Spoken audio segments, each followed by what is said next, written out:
I want you to think about this for a second. Let's say we're sitting in your science class, and I pull up a seat next to you, and we're sitting in your science class, and your teacher's like, okay, boys and girls, we're going to talk about science today. Lots of science books.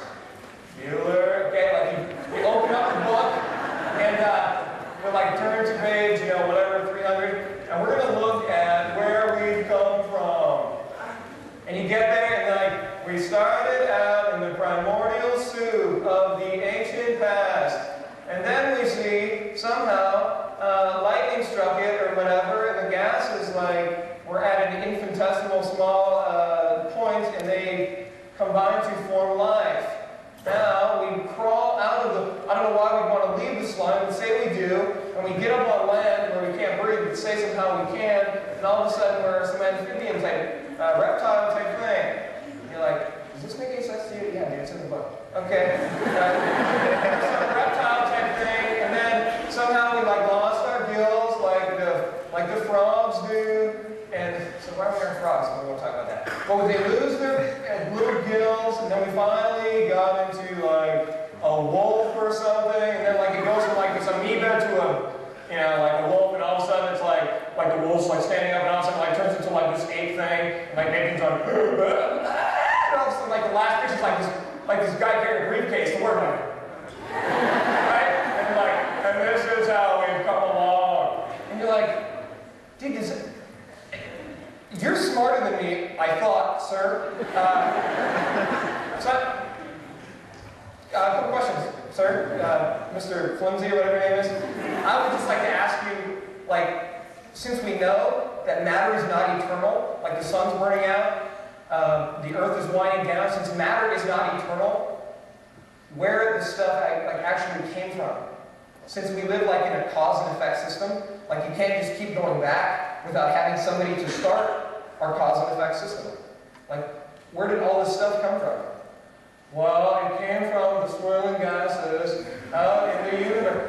I understand that, brother man, but where is the gas coming from? Like, gas just isn't like the gas god or something. It isn't like, I'm the gas god, I'm going to put gas up there. Gas comes from somewhere, friend. You're a science teacher. Okay, some of you guys are like, yeah, I got the gas god in my cabinet. That's wrong. You ask the teacher, where does this stuff come from? And he goes, well, it's always been there. Does that make any sense? No.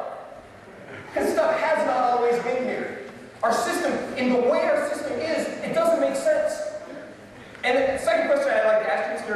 Fluffy, Flimsy, whatever your name is when did evolution stop? Where is like the half ape person thing that's like, I almost made it! Come on in, friend. A couple more thousand years and I would have been there. It's like, you're so special, you made it.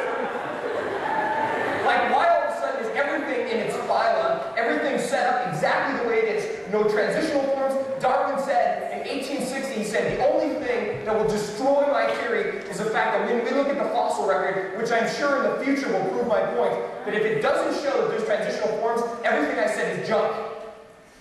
He said that. And you know what? 200 years later, 150 years later, we're looking at it and there's nothing. There's zero. No information. The people at the highest levels, like Harvard, and the guys that really study evolution, they're jumping off the ship so fast, they're looking for other theories because it doesn't make sense. But in your little science book, Mr. Fluffy in your science class, what is he going to teach you if he rips that whole page out there? Real science. How about observable, testable science? How about using our empirical minds to figure out empirical evidence to draw real conclusions? Like, there's a supreme being out there that created the system that we're in. And that supreme being obviously cannot be a matter of cause and effect because he created this system. In other words, I came from mom. Some of you guys are like, okay. I came from mom. Mom came from grandma. Grandma came from her mom. And it just keeps going back. But you can't infinitely go back. Somebody has to start that. And that thing is God. And hello, dude, I was sitting in my cultural anthropology class in college. We're watching this videotape, National Geographic.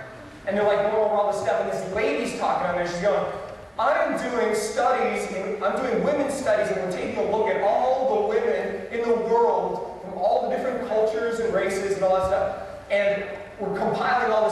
women.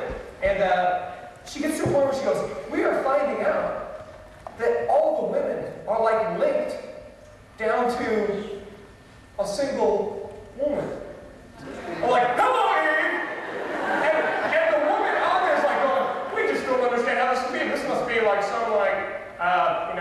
half-ape woman, type thing, like amoeba wolf woman or something. And I'm just going, this is how the world teaches you its philosophy of life. And some of you have bought into it. Listen, let me tell you something. If there is no God, there is no morality. There is no morality. And you go, oh yeah. Dude, I heard this all the time in college. It drove me absolutely insane. Because people would say, dude, bro, you need a crush to get through life religion? That's all right. But don't talk to me about it, man. You need to limp along with your Jesus or whatever you need. That's all right, but dude, don't talk to me about it. I don't have time for that garbage. And they'd say, as long as you don't hurt me, you live any way you want to. And I was thinking, that's very interesting. What's the moral law that's holding me from bashing your face in? He goes, dude, but you're not supposed to hurt me. So says who, you? I'm about ready to smoke your head. You ever had a bat go through your eye? Dude, that would hurt me. No kidding. That's telling you that the moral law that's telling you that it's wrong for me to hit you should be over me as well. Individuals can't decide morality. Because if it's just up to me and you, I'll do whatever I want, and you just, tough luck. Tough luck. If I want to steal something, well, survival of the fittest, baby. That's just tough for you. Tell that to your science teacher when you jack everything out of his class.